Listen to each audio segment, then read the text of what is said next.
मुझे पता है यार आप में से बहुत से लोग हैं जो इन दोनों डिवाइसेस से कंपैरिजन मुझसे चाह रहे थे और भाई तुम्हारी भाई ने तुम्हारी सुन ली है और फाइनली भाई Xiaomi Pad 7 versus iPad 11 generation आ चुका है आप ही लोगों के लिए। भाई इस वाली वीडियो के अंदर हम लोग बताने वाले हैं कौन सा टैबलेट आप लोगों को लेना चाहिए अंडर 30,000 रुपीज। और देखो भाई ये एक ऐसा बजट है जहां पर भाई बहुत से लोग जो है टैबलेट्स लेने की सोचते होंगे, क्योंकि ये एक मैं कह सकता हूँ डिसेंट अमाउंट है जो लोग स्पेंड कर सकते हैं अगर बात आती है टैबलेट्स की। क्योंकि देखो iPad Pro हो गया और सैमसंग के जो महंगे टैबलेट्स आते हैं वो बहुत ज्यादा एक्सपेंसिव होते हैं, उन तक जाने के लिए फिर यार आप लोगों को ज्यादा पैसा खर्च करना पड़ता है और अगर आप एक स्टूडेंट हो तो भाई वो करना थोड़ा सा मुश्किल भी हो जाता है। पर 30,000 मेरे हिसाब से आप लोग जोड़ सकते हो, आप लोग कहीं ना कहीं से अरेंज कर सकते हो एंड आप लोग अपने लिए iPad या फिर टैब ढूंढ भी सकते हो। तो मैंने सोचा क्यों ना बताया जाए आप लोग, और आप लोगों ने पूछा भी था तो इस वीडियो के अंदर इसी चीज का मैं निवारण कर दूंगा और आप लोगों को बता दूंगा कौन सा बेस्ट है। तो देखो यार अगर आप लोगों को ऐसी वीडियोस पसंद आती है तो आप लोग डेफिनेटली लाइक करते करो, चैनल को आप लोग सब्सक्राइब कर दो क्योंकि बहुत ज्यादा इंपॉर्टेंट है, 7 लाख के बहुत करीब है। हम लोग स्टार्ट करते हैं इस वीडियो को दोनों के बॉक्सेस के साथ। अब देखो यार अगर आप लोग इन दोनों ही टैबलेट्स में से एक चूज करो तो आप लोगों को दोनों ही टैबलेट्स के खाते पीते बॉक्सेस मिलते हैं, कोई भी स्लिम ट्रिम बॉक्स नहीं है। दोनों के अंदर आप लोगों को भारी भरकम सामान मिल जाता है। अगर आप लोग अनबॉक्स करोगे तो आपको एक एक्सपीरियंस काफी अच्छा मिलेगा। एक चीज बताओ, दोनों के ना बॉक्सेस का डायमेंशन अगर आप लोग देखोगे ध्यान से, दोनों ही डब्बों का भाई अगर आप देखोगे तो मोटापा बिल्कुल सेम है, बिल्कुल सिमिलर से लगते हैं। लेकिन यहाँ पे हाइट की जहां तक बात करें तो iPad का जो बॉक्स है वो थोड़ा सा छोटा है कंपेयर टू Xiaomi Pad 7 और वो आगे चल के बताऊंगा ऐसा क्यों है। और वहीं पे अगर बात करें भाई इन द बॉक्स हमें क्या क्या कंटेंट मिल जाते हैं, तो दोनों ही टैबलेट्स के साथ हमारे को चार्जर मिलेगा इन द बॉक्स। iPad के साथ हमारे को 20 वाट का चार्जर मिलता है इन द बॉक्स, बहुत अच्छी बात है। और ब्रेडेड केबल मिलती है type C to type C वाली, एक और अच्छी बात है। और अगर आप ये दोनों चीजें अलग से लेने जाओगे तो भाई 3-4 हजार रुपए का सामान है ऑफिशियल। वहीं पे अगर आप Xiaomi Pad 7 की तरफ जाते हो तो इसके अंदर आपको 44 वाट्स का चार्जर मिलता है इन द बॉक्स और साथ में केबल मिल जाती है। ब्रेडेड नहीं है, नॉर्मल केबल है, बट स्टिल चार्जर आपको इन द बॉक्स मिल रहा है। और चार्जर होना अनिवार्य भी होता है बिकॉज भाई अगर आप लोग ऐसा टैबलेट ले रहे हो और मान लो आपके पास चार्जर नहीं है तो भाई बहुत दिक्कत होगी, क्योंकि चार्ज करने बहुत टाइम लगता है अगर दूसरे चार्जर से चार्ज करोगे तो अच्छी बात है। बाकी आपको बॉक्स से कोई कवर वर्स नहीं मिलता है, टैबलेट के साथ कोई कवर नहीं आता है और थोड़ी बहुत डॉक्यूमेंटेशन आती है। और हाँ, एप्पल के साथ आप लोग कोई भी स्टिकर नहीं मिलता है, तो ये भी एक चीज है। जिनको रोना आता है स्टिकर्स ना होने के कारण वो बता सकते हैं अपना दुख कमेंट सेक्शन में। खैर अब बात करते हैं दोनों टैबलेट्स के फर्स्ट लुक की, भाई किस तरीके के हैं, कैसे दिखते हैं। तो अगर आप लोग देखोगे साइड बाय साइड बहुत ही ज्यादा प्रीमियम लुकिंग है। दोनों के अंदर यहाँ पे एल्यूमिनियम बॉडी यूज करी गई है, दोनों के अंदर यूनिफाइड बॉडी है, एक ही आप कह सकते हो एल्यूमिनियम का कटआउट है जिसके अंदर की बनाया गया है। 2-3 सैंडविच नहीं बनाया जो कि काफी ज्यादा सही लगता है। बाकी अगर आप लोग कैमरा प्लेसमेंट देखोगे तो दोनों की राइट साइड में यहाँ पे जो Xiaomi Pad का कैमरा है वो इनके ना 14 सीरीज जो आती है Xiaomi की 15 सीरीज उसकी तरह से इन्होंने यहाँ पे डिजाइन करा हुआ है, एक थोड़ा सा बिस्कुट टाइप कटआउट के अंदर। वहीं पे हमारे iPad के अंदर सिंगल कैमरा सेटअप आता है जो कि काफी ज्यादा क्लीन लगता है। अब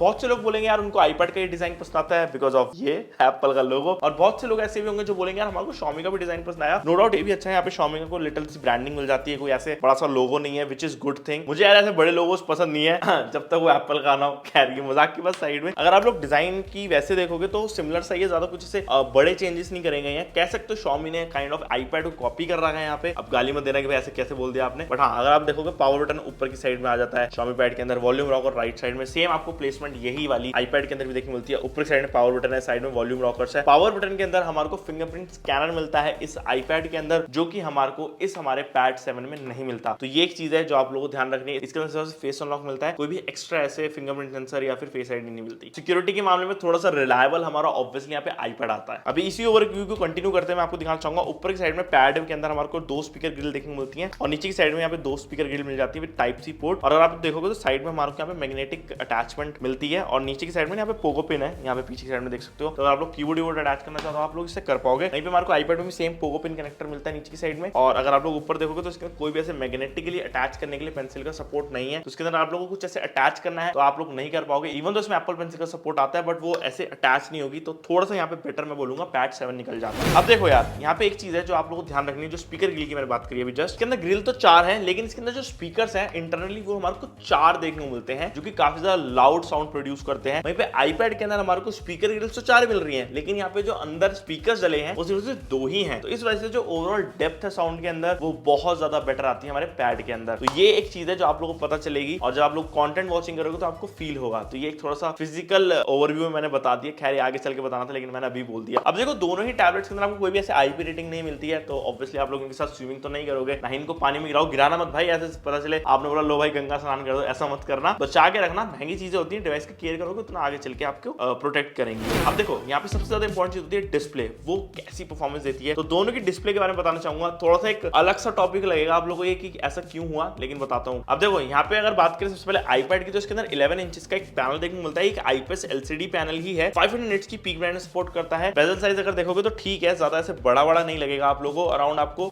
3.1% का स्क्रीन टू बॉडी रेशियो मिलता है इसके अंदर। वहीं पे ये वाली डिस्प्ले 60 हर्ट्ज ही सपोर्ट करती है, कोई भी ऐसे ज्यादा रिफ्रेश रेट नहीं है जिस वजह से डिस्प्ले थोड़ी स्मूथ लगे। और आईपैड एंड आईफोन के अंदर आपको पता ही है भाई यही चलता आ रहा है, अब इसमें कुछ हम लोग कर नहीं सकते हैं। लेकिन अगर चले हमारे Xiaomi Pad 7 की तरफ तो इसके डिस्प्ले को देखकर आप लोगों को भाई पक्का मजा आ जाएगा, क्योंकि ये जो पैनल है ये थोड़ा डिफरेंट है। वैसे अगर स्क्रीन साइज की बात करें तो 11.2 इंचेस का ये ओवरऑल पैनल है, सेम IPS LCD ही है ये भी, लेकिन ये एक 144 हर्ट्ज का पैनल है। अब मैंने आपको स्टार्टिंग में ना आईपैड जब बताया था तो उसने एक चीज नहीं बताई, वो है लैमिनेशन। अब बहुत से लोगों को नहीं पता होता, ये मैं बताता हूँ क्या सीन है। देखो अगर आप लोग आईपैड की डिस्प्ले देखोगे तो ये ना लैमिनेटेड नहीं होती, मतलब कि जो ग्लास होता है ऊपर वाला जो टॉप लेयर होती है जिसको आप लोग रोज टच करोगे, और जो अंदर डिस्प्ले का जो डिजिटाइजर होता है उसके बीच में एक ना गैप नहीं होता। अगर लैमिनेटेड होगी बिल्कुल चिपकी रहेगी, लेकिन अगर वो नॉन लैमिनेटेड है जैसे कि आईपैड की डिस्प्ले है तो इसके बीच में एक गैप है, जिस वजह से आप लोगों को ब्लैक ब्लैक बॉर्डर्स देखने को मिलते हैं ऑल अराउंड द कॉर्नर्स, बहुत सटल अगर आप लोग देखोगे। और ये ना आपको ऐसे खोखली लगेगी, आप ऐसे टच देखो, मैं कर रहा हूं ना, आवाज देख रहे हो, तो ये ना खोखली वाली वाइब्स देती है। और आप जब इसको टच करोगे जो फील करोगे आप लगेगा आप भाई ऐसे डिस्प्ले अंदर की तरफ धसी हुई है। वहीं पे जब Xiaomi Pad 7 की तरफ चलते हैं तो इसकी डिस्प्ले लैमिनेटेड है, डिजिटाइजर और ग्लास बिल्कुल चिपका हुआ है, साथ में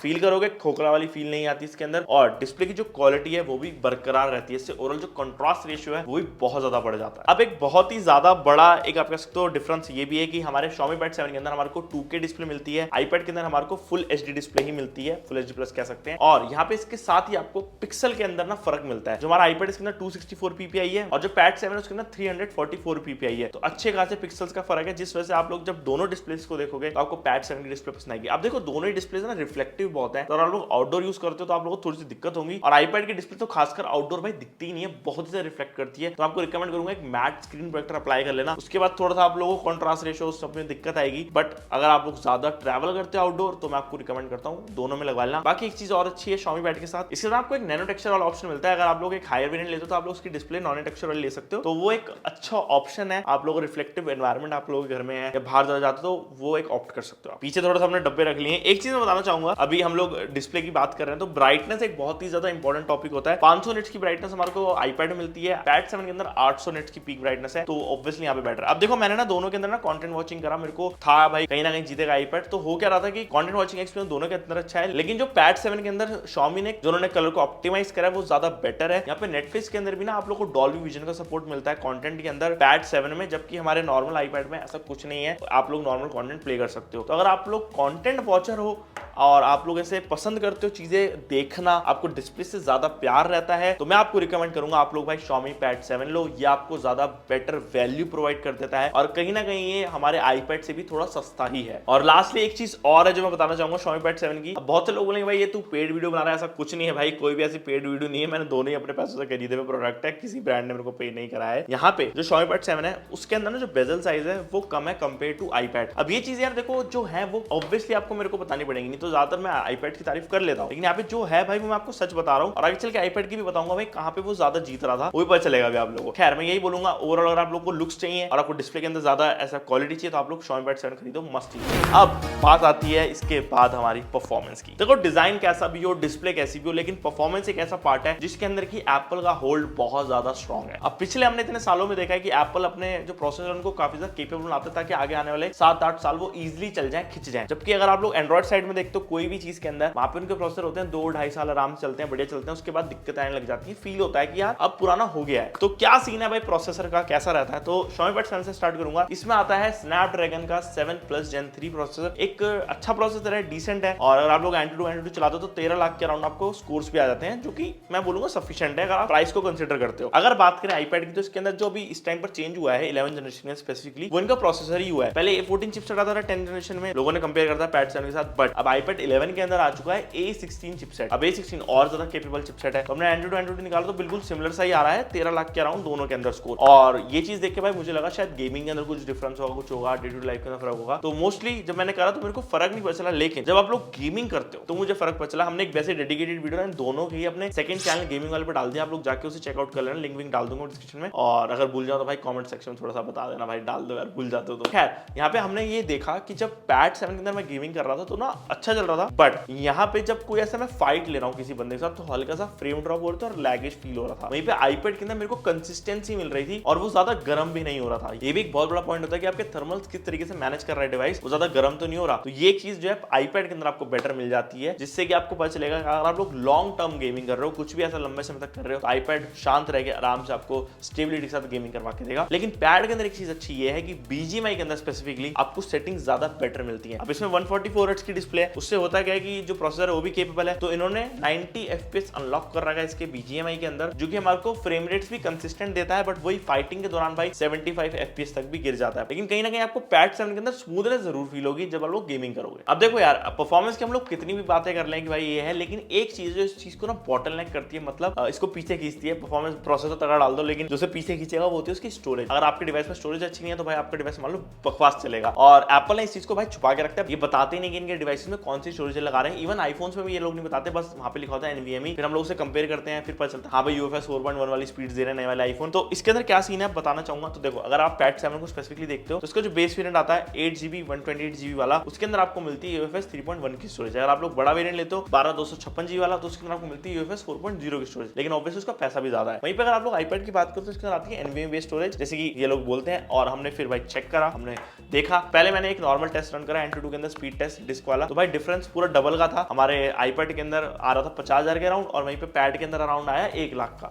तो भाई ऑब्वियसली यहाँ पे डबल डिफरेंस था, जो उससे में पता चल गया। लेकिन मुझे लगा शायद क्या पता भाई आईपैड ज्यादा जल्दी से डेटा को कॉपी कर ले, फॉरवर्ड कर ले, लोड कर ले। तो मैंने चेक करने के लिए 1 GB की फाइल दोनों के अंदर इंपोर्ट करी वाया USB Type-C पोर्ट, और Type-C से इंपोर्ट करने के बाद पता चला कि जो हमारा ये पैड 7 है वो 8 सेकंड के अंदर उसने 1 GB की फाइल इंपोर्ट कर ली। वहीं पे हमारे आईपैड को वही सेम फाइल को इंपोर्ट करने के लिए 20 सेकंड से ज्यादा लगा। तो यहाँ पे भाई pad 7 file importing and overall UFS speeds के अंदर जीत जाता है और बेटर भी है। और ये चीज ना हमने ऑन डिवाइस भी चेक करी। पहले तो हमने Type-C लगा के डेटा कॉपी कर लिया ताकि रीड राइट वहां पे भी चल जाए, और फिर हमने स्टोरेज के अंदर ये टेस्ट जब करा तो यहाँ पे पैड 7 फिर दोबारा जीत गया। और ये जो 8 सेकंड और ये 20 सेकंड से ऊपर का डिफरेंस आया ना, ये एक और चीज पे भी डिपेंड करता है, वो हमारे Type-C पोर्ट की स्पीड। तो हमारे ऑब्वियसली पैड 7 के अंदर USB 3.2 देखने को मिलता है वाया Type-C, उसकी स्पीड ज्यादा रहेंगी, जबकि हमारे आईपैड के अंदर USB Type-C 2.0 मिलता है, स्पीड्स कम रहेंगी। तो ये एक और फैक्टर है जो आप लोगों को ध्यान रखना है। अब देखो यार, यहाँ पे रैम का भी एक बहुत बड़ा पार्ट होता है स्टोरेज के साथ ही। तो यहाँ पे रैम का फर्क ये है कि 8GB इसमें मिलती है और आईपैड के अंदर हमारे को 4GB मिलती है, तो डबल का फर्क आता है 8GB का। एंड्रॉइड के अंदर ऑब्वियसली भाई डबल ही रहता है हमेशा से, आप लोगों को पता ही होना चाहिए। खैर, अगर बात करें यहाँ पे कि भाई रैम मैनेजमेंट है कैसी, तो मैं बोलूंगा आईपैड यहाँ पे भाई क्लियर विनर है रैम मैनेजमेंट के अंदर। अगर आप लोग उसमें BGMI जैसी गेम 2 दिन भी ओपन करके छोड़ दो तो भाई जहां पर आपने छोड़ी थी वहीं से स्टार्ट हो जाती है वापस से, कोई दिक्कत आती नहीं है। वहीं पे Xiaomi Pad 7 के अंदर रहती है, लेकिन थोड़े टाइम के बाद वो दोबारा से रीसेट हो जाता है। और वो एंड्रॉइड की सेटिंग ही ऐसी है कि वो अपने कैश को डिलीट करता रहता है, पीछे जो बैकग्राउंड एप्स है उनको वापस से रीस्टार्ट कर देता है, उनको बंद कर देता है ताकि बैटरी बची रहे, कुछ ज्यादा दिक्कतें ना आए। तो ये एक एंड्रॉइड का सेगमेंट है। iOS इस चीज को नहीं मानता, वो कहते हैं चलने दो सब। अभी डिस्प्ले के टाइम पे मैं बता रहा था आप लोगों को इसमें मैग्नेटिक अटैचमेंट मिलती है, तो आप लोग इसके अंदर पेंसिल लगा सकते हो। इसकी पेंसिल आती है अराउंड 5,999 की, वहीं पे हमारे आईपैड की पेंसिल आती है 6,999 की। ज्यादा बड़ा फर्क नहीं है, 1,000 रुपए का ही फर्क है। तो अगर आप लोग इसके लिए पेंसिल लोगे तो आप लोग इसके लिए भी ले सकते हो। पहले एक बड़ा फर्क था, पहले भाई 10,000 रुपए की पेंसिल आती थी, बट अब एप्पल ने हमारी सुन ली है और स्टूडेंट्स के लिए मेरे हिसाब से अब ज्यादा बेटर वैल्यू वाली एप्पल पेंसिल उन्होंने प्रोवाइड कर दी है। तो अगर आप लोग ऐसे एक स्टूडेंट हो या फिर आप एक ऐसे कोई पायलट बनने जा रहे हो, डॉक्टरी कर रहे हो, तो मैंने देखा है काफी लोग टैबलेट यूज करते हैं और हमें पेंसिल का सपोर्ट होना चाहिए होता है। तो मेरे हिसाब से अब एक अफोर्डेबल प्राइस के अंदर आपको दोनों ही ब्रांड्स की तरफ से पेंसिल्स मिल रही है, तो एक अच्छी चीज। अब बात करना चाहेंगे भाई सॉफ्टवेयर के ऊपर। एक सबसे ज्यादा सबसे बड़ा पार्ट है किसी भी टैबलेट सीरीज का, और वो इसलिए क्योंकि दोनों के अंदर जो हमारे को सॉफ्टवेयर मिलता है वो बहुत ही ज्यादा अलग है। एक तरफ भाई एप्पल का अपना प्रोप्राइटरी आईपैड OS बहुत ही ज्यादा तगड़ा, बहुत ही ज्यादा अच्छे से डेवलप करा हुआ, बहुत सोच समझ के बनाया गया, और इवन ये आईपैड OS को इस तरीके से बनाया कि ये लैपटॉप को रिप्लेस कर दे। तो आप लोग सोच सकते हो एप्पल किस हद तक पहुंचा हुआ इस सॉफ्टवेयर के साथ। वहीं पे Xiaomi Pad 7 के अंदर एक बहुत ही ज्यादा बढ़िया चीज ये है, इन्होंने मिमिक करने की बहुत अच्छी कोशिश करी है कि भाई सारी चीजें आप लोग ऐसे टैबलेट वाली फील कराएं। अगर आप लोग कोई ऐसे एप्लीकेशन खोल रहे हो, अगर आप लोग कोई ऐसे नॉर्मल क्रोम पे जाते हो और कोई भी ऐसे वेबसाइट खोलते हो तो डेस्कटॉप व्यू में खुले, तो ये छोटी छोटी चीजें हैं। पहले क्या होता था, कोई एंड्रॉइड टैबलेट लेते थे, उसके अंदर ना जो वेबसाइट खुलती थी मोबाइल वाली खुलती थी, तो मजा नहीं आता था। अब लेकिन डेस्कटॉप व्यू खुलता है जिससे आप लोगों को एक एक्चुअल टैबलेट वाली फील आएगी। तो साइड बाय साइड जब मैंने चेक करा तो मेरे को ना काफी ज्यादा सिमिलर ही लगा, कुछ ऐसे फर्क नहीं लगा। इवन अगर आप लोग मल्टीटास्किंग करते हो तो दोनों के अंदर ना सिमिलर तरीके से ही हम लोग मल्टीटास्क कर सकते हैं। नीचे डॉक आता है, डॉक से आप लोग एप्लीकेशन उठा सकते हो, साइड में डाल सकते हो, लेफ्ट साइड डाल सकते हो, फिर दोनों के अंदर मूव कर सकते हो। बट यहाँ पे आईपैड के अंदर ना मेरे को स्मूथनेस थोड़ी सी लगी। वहीं पे Xiaomi Pad के अंदर अगर मैं 3 एप्लीकेशन एक साथ खोल रहा था या 2 में भी स्क्रॉल कर रहा था तेज, तो थोड़ा सा लैगी फील हो रहा था। और कहीं कहीं जगहों पे Xiaomi का जो हाइपर OS है जो पैड के अंदर आता है ये अच्छा है, लेकिन वो ये ना जो स्टेबिलिटी है वो थोड़ी सी मैच नहीं कर पाता आईपैड की, मुझे अभी भी पर्सनली ऐसा लगता है। और कहीं ना कहीं उसके अंदर वो आईपैड जीत जाता है स्टेबिलिटी के अंदर। और नॉर्मली तो देखो इन्होंने भाई अच्छा ही बना रखा है। अगर आप लोग क्रोम खोल लो, फिर दोबारा डॉक खोल लो, फिर आप लोग ऐसे मैसेज को उठा के इस साइड में डाल सकते हो, एकदम से रीअलाइन हो जाती है हमारी विंडोज। यही सेम चीज आप आईपैड में भी कर सकते हो सेम तरीके से, इवन रीसाइज कर सकते हो विंडोज को बिल्कुल सेम तरीके से। तो बहुत ही सिमिलर सा एक्सपीरियंस आप लोगों को मिलेगा। बट मुझे ऐसा लगता है पर्सनली, तो अगर आप लोग पैड 7 लोगे तो आपको फील नहीं होगा कि भाई आपको जैसे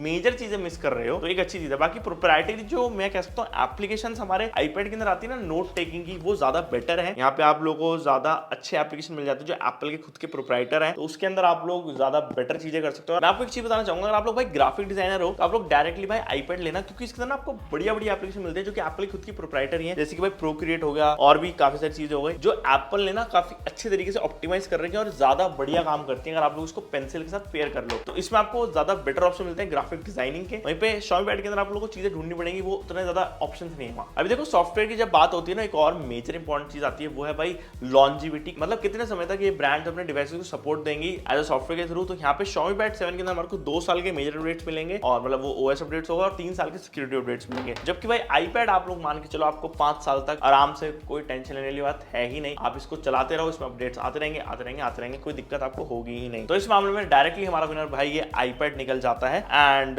सॉफ्टवेयर के मामले में मेरे को थोड़ा सा एज लगा है कि भाई आईपैड के अंदर थोड़ी सी स्टेबिलिटी और कंसिस्टेंसी मेरे को बेटर लगती है आईपैड के अंदर, तो मैं सॉफ्टवेयर के अंदर भी थोड़ा उसी को जिताना चाहूंगा। और इसी वजह से परफॉर्मेंस भी स्टेबल रहती है, आप देखा होगा ठंडा भी रहता है, ज्यादा गर्म नहीं होता है एज कम्पेयर टू हमारे पैड 7, तो उसमें भी थोड़ा सा ये जीत जाता है। अब कैमरास की यूजुअली हम लोग बात नहीं करते हैं जब बड़े बड़े ऐसे डिवाइसेस होते हैं, लेकिन भाई करनी जरूरी, क्योंकि अगर आप लोग ऐसे मीटिंग ले रहे हो, जूम मीटिंग्स कर रहे हो या कुछ भी ऐसा कैमरा की हेल्प ले रहे हो, सहायता ले रहे हो वीडियो कॉल की, तो आपका भाई किस तरीके का ऐसे एक्सपीरियंस रहेगा तो बताना चाहूंगा। यहाँ पे आईपैड के अंदर हमारे को 12 मेगापिक्सल का एक नया कैमरा मिल जाता है फ्रंट में, जो कि सेंटर स्टेज सपोर्ट करता है। मतलब मान लो आईपैड को रख देते हो और आप इधर उधर मूव करते हो फ्रेम के अंदर, तो आपके फेस को ट्रैक करेगा और आपको मिडिल में रखेगा फ्रेम के, जो कि अच्छी चीज है। वहीं पे ये एक अल्ट्रावाइड सेंसर है, तो जिस वजह से अगर आप लोग देखोगे इसका फील्ड ऑफ व्यू काफी ज्यादा आता है। लेकिन अगर बात करें पैड 7 के अंदर, तो इसके अंदर आपको मिलता है 8 मेगापिक्सल कैमरा, तो ऑब्वियसली यहाँ पे मेगापिक्सल काउंट कम है। और जब मैंने ऐसे फोटोज पे क्लिक करी तो इतना ज्यादा मजा नहीं आया, क्वालिटी उतनी ज्यादा बेटर नहीं मिली जितनी आईपैड में आ रही थी, और इसका फील्ड ऑफ व्यू भी कम है एज कम्पेयर टू आईपैड। अब पीछे की साइड अगर आप Xiaomi पैड को देखो तो इसमें लगा आपको भाई 4 कैमरास दे रखे, बट भाई ये बहरूपिया है, इसके अंदर सिर्फ एक ही कैमरा 13 मेगापिक्सल लगा है, नॉर्मल f2.2 एपर्चर वाला। और वहीं पे अगर आप लोग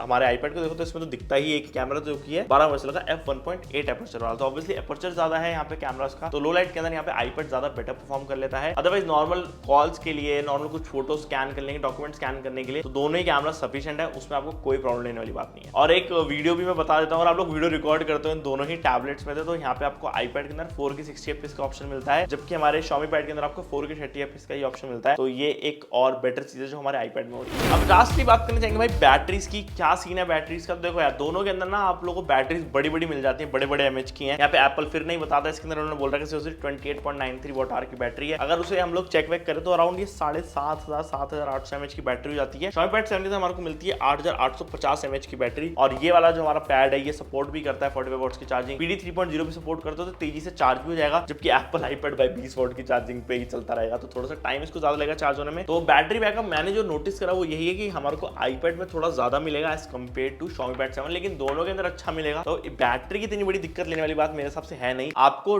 ये देखना है कि भाई आप एक जो टैबलेट है वो किस पर्पस के लिए ले रहे हो और कितने समय के लिए ले रहे हो। देखो अगर आपको गोल है आपको भाई छोटे टाइम के लिए चाहिए, 1-1.5 साल के लिए चाहिए, एक टैबलेट बस चल जाए, आपका 1 सेमेस्टर निकल जाए, 2 सेमेस्टर निकल जाए, तो आप लोग Xiaomi पैड 7 ले लो, आप लोगों को सही रहेगा, आपकी सारी चीजें में चल जाएंगी, बढ़िया कंटेंट वॉचिंग एक्सपीरियंस भी आएगा, डिस्प्ले बढ़िया। लेकिन अगर आपको चाहिए भाई एक लंबे समय तक के लिए चीज जो आप लोग यूज कर सको, जिसको आप लोग अच्छे से निचोड़ सको उसका एक रुपया, तो आप लोग भाई आईपैड की तरफ जाओ, ये आपको ज्यादा बेटर सपोर्ट देगा, बेटर चीजें देगा, बेटर सॉफ्टवेयर एक्सपीरियंस देगा, इवन बेटर आप लोगों को एप्लीकेशन सपोर्ट देगा। तो काइंड ऑफ ये वहां पे ज्यादा अच्छा बन जाता है। बस वही है, थोड़ी डिस्प्ले के इश्यूज हैं जो थोड़ा सा आप लोगों को फील कराएगा अगर आप लोग पैड 7 से कंपेयर करते हो, बट बहुत लोगों को इतना कुछ फील होता नहीं है। तो मेरे हिसाब से ये है मेरा एक कंक्लूजन। आप लोग अपना कंक्लूजन बता ही सकते हो, कमेंट सेक्शन आप लोगों के लिए खुला ही है। और बस यार यही थी वीडियो, अगर आप लोगों को पसंद आएगी थोड़ी सी भी तो लाइक कर सकते हो, चैनल को आप लोग सब्सक्राइब कर सकते हो, और मैं आपसे मिलता हूं नेक्स्ट वीडियो के अंदर। Okay guys, bye bye.